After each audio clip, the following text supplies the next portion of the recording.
Welcome back to ChapterCast. In this lesson, we're diving into Chapter 19 of Miltenberger's Behavior Modification, Principles and Procedures textbook, which focuses on promoting generalization, a powerful behavior analytic strategy to increase quality of life with behavior change. By the end of this video, you'll understand how promoting generalization works and how it's applied through programming strategies that support behavior change and promote generalized reduction in problem behaviors in applied behavior analysis. We'll cover key concepts, including examples of generalized programming, defining generalization, strategies for supporting generalization, and how promoting generalized reductions in problem behavior works. Whether you're a psychology or ABA student, preparing for exams, or just curious about how complex skills are built step by step, this chapter will give you a solid foundation. Let's get started. Have you ever seen this happen? A child learns to politely ask for a toy during a one-on-one session with a teacher. The teacher is thrilled with the progress, but later that day on the playground with friends, the child goes right back to grabbing the toy without asking. It can feel like all that hard work vanished in an instant. This situation is incredibly common, and it can leave parents, teachers, and even learners feeling frustrated and stuck. This gap between learning a skill in a controlled setting and using it in the messy, unpredictable real world is a huge challenge. What good is a skill if it only works in one place, with one person? This is why we must focus on teaching for generalization. The goal is not just to teach a new skill, but to make it useful in everyday life. We want behaviors to become a natural part of who they are, something they can rely on at home, at school, in the community, and with different people they meet. This process is called generalization. It's the bridge from structured learning to daily life. Without it, teaching becomes isolated islands of ability. So, what exactly do we mean when we talk about generalization? In the simplest terms, generalization means that a behavior or skill works beyond the specific time and place where it was originally learned. It's the successful transfer of learning to new situations. Imagine you teach a young child to say please when they want a cookie from you in the kitchen. That same child says please to their grandparent in the living room when asking for a book. Or they say please to a friend on the playground when asking for a turn on the swing. The skill has generalized across different people. You to a grandparent, different settings, kitchen, playground, different items. It has become a flexible and useful tool for communication. This concept is the cornerstone of effective teaching in behavior analysis and education. If we only teach a student to solve a math problem written in a specific blue pen on a specific type of worksheet, we haven't truly taught them math. We have only taught them a very narrow, rigid response. True learning means the student can solve the same type of problem written on a whiteboard, or presented on a computer screen, or explained verbally by a different teacher. Generalization is what turns a trained response into a real-life skill. It's the difference between being able to follow a single recipe and being able to cook. The first is limited, while the second opens up a world of possibilities. Why does generalization matter so much? Because life is not a controlled experiment. The world is constantly changing, and we can never prepare a learner for every single possible situation they will encounter. We cannot teach a child how to interact with every single person they will ever meet, or how to use every single type of sink to wash their hands. Instead, we must teach them in a way that allows them to adapt and apply their knowledge to novel circumstances. When we successfully promote generalization, we are fostering independence, building confidence, and empowering individuals to navigate their world more effectively. It makes learning practical and meaningful, ensuring our teaching efforts have a lasting and positive impact. Essentially, failing to plan for generalization is like building a beautiful car that can only drive on one specific street. It might look impressive parked in the driveway, but it's ultimately useless for getting anywhere. Our goal as teachers, parents, and therapists, it is to build all-terrain skills, behaviors that can handle the bumps, turns, and new landscapes of everyday life. This requires a deliberate and thoughtful approach to teaching, one that goes beyond rote memorization and focuses on creating flexible, adaptable repertoires of behavior. By understanding and applying the principles of generalization, we can ensure that the skills we teach have real-world value and contribute to a person's long-term success and well-being. From the field of behavior analysis. These might sound technical at first, but the ideas behind them are quite simple and practical. Think of them as the essential tools in our teaching toolbox. Let's break them down with easy-to-understand definitions and examples. By getting comfortable with this language, you'll be better equipped to understand and apply the strategies that help make behaviors stick. Don't worry about memorizing them. Just focus on grasping the core idea behind each one, as they will reappear in the strategies we discuss later. First, we have generalization itself. As we've discussed, this is when a skill works in new places, at new times, with new people, with new things. It's the ultimate goal of our teaching. An example would be a student who learns to follow a 3-step direction in a quiet therapy room and can then follow a different 3-step direction from their parent in a noisy grocery store. Next is stimulus exemplars. These are simply the many different examples of the things or situations you want the learner to respond to. If you are teaching the concept of dogs, show many breeds, a big Great Dane, a tiny Chihuahua, a fluffy poodle, and a short-haired beagle. Another crucial term is functionally equivalent responses. This refers to different actions that achieve the same goal or result. They serve the same function. For instance, to get a teacher's attention, a student could raise their hand, say "excuse me," or tap the teacher gently on the shoulder. All three lead to the same outcome: getting attention. Then there is general case programming. This is a systematic method for teaching that involves identifying and teaching across many examples of a situation. This strategy helps the learner handle new, unfamiliar cases later on by exposing them to the full range of possibilities they might encounter. Finally, we have two more important concepts. Natural contingencies of reinforcement are the real-world rewards or consequences that naturally follow a behavior, not ones artificially set up by a teacher. A perfect example is when someone tells a joke and other people laugh. The laughter is a natural reinforcer that makes the person more likely to tell jokes in the future.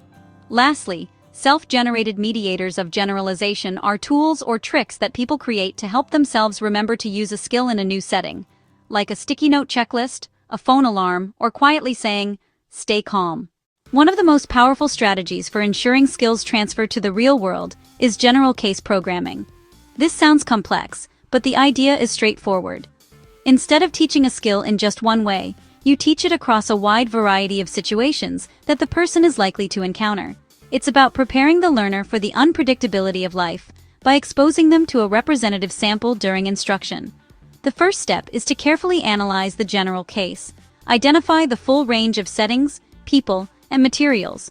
You essentially become a detective, investigating all the variations. Let's take a practical example: teaching a teenager how to use a vending machine. If you only teach them using the one machine in the quiet school cafeteria, they will likely be lost when faced with a different machine at a movie theater or a busy bus station. Using general case programming, identify variations.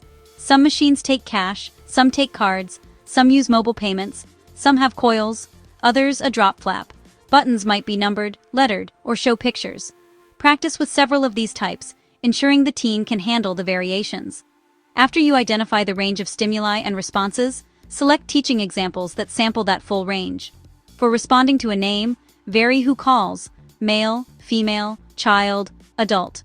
Vary location: behind them, another room. Vary tone: quiet, urgent. Vary activity: while playing, while watching TV. Success is measured in a new, untaught situation. Can the teen buy a drink from a brand new machine? Does the child respond when a substitute teacher calls their name in a noisy classroom? When the answer is yes, your general case programming has been effective. You have not just taught a single response, you have taught a flexible and adaptable skill. A closely related and equally important strategy is to train with sufficient stimulus exemplars. Use lots of different examples of the items, people, and instructions you want the person to learn. Think of it like building a mental library. One perfect red apple can mislead. Include green Granny Smiths and yellow Golden Delicious too. For the letter A, show uppercase, lowercase, different fonts, sizes, colors, and mediums, flashcard, screen, book, and street sign. While the previous strategies focus on the stimulus side of things, this one focuses on the response side. Teaching functionally equivalent responses means teaching a learner multiple ways to achieve the same outcome. Life is full of obstacles. Sometimes the first way doesn't work. By equipping a person with a backup plan, or two, or three, we increase success and reduce frustration. If a child needs help opening a juice box, teach, say, "Help, please." If not heard, tap the teacher's arm, walk over and show the box, or use a help picture card. All serve the same function: getting assistance. For social skills, teach multiple greetings: hello, hi, how are you, or a wave, so interactions feel natural, not robotic. At work, to find a tool. Ask a coworker, check the supply closet, or message in the app. Different paths, same solution. Identify the behavior's function. Brainstorm appropriate options within the learner's ability, then teach and practice across situations. Two powerful strategies that work beautifully together are tapping into natural contingencies of reinforcement and encouraging self-generated mediators. Shift from artificial rewards like stickers to natural outcomes. Peers say yes and start a game. A teen orders and receives food in a real cafe. Add portable cues, a laminated steps card, a phone checklist, or a quiet self-prompt like first work then break. They bridge class to real world. For a crowded hallway, create a pocket card. 1. Take a deep breath. 2. Look ahead. 3. Walk on the right. Success in reaching class calmly becomes the natural reinforcer. Generalization is essential for reducing problem behaviors long-term. Punishing in one setting is rarely permanent. Behavior reappears elsewhere or morphs. Step 1. Find the function. Attention, access to items, escape work, or avoid noise. Step 2. Teach a functionally equivalent response, such as handing a break card or saying, "I need a break, please." Step 3. Use general case programming. Practice at home, school, in the car, and at family events. Step 4. Ensure the natural environment supports the response with immediate, brief breaks. Step 5. Add self-generated mediators like a desk stop sign or a phone reminder.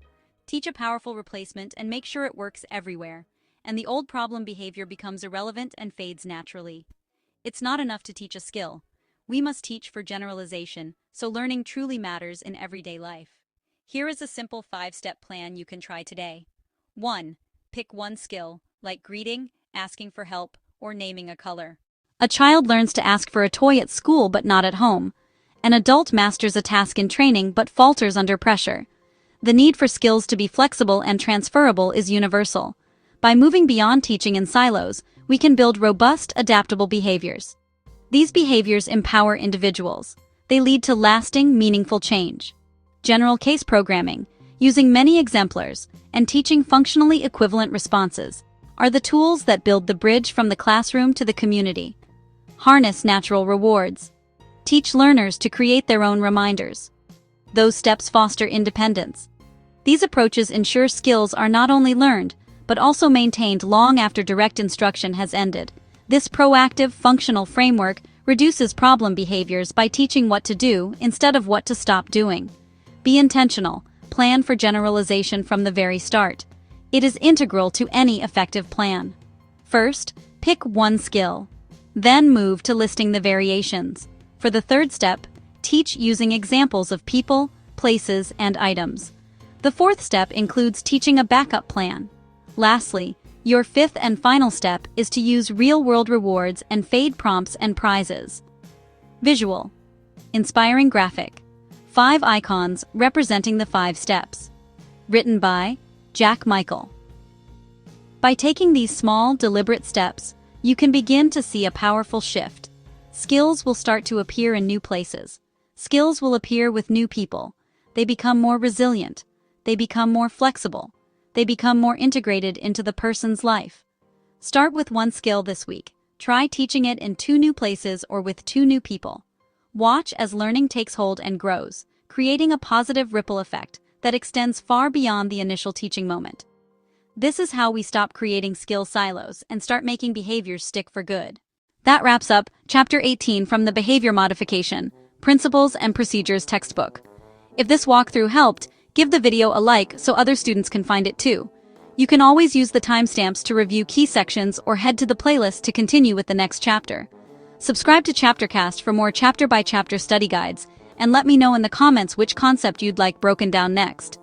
Thanks for learning with ChapterCast, where textbooks turn into study-friendly lessons. See you in the next video, where we break down Chapter 20, Self-Management.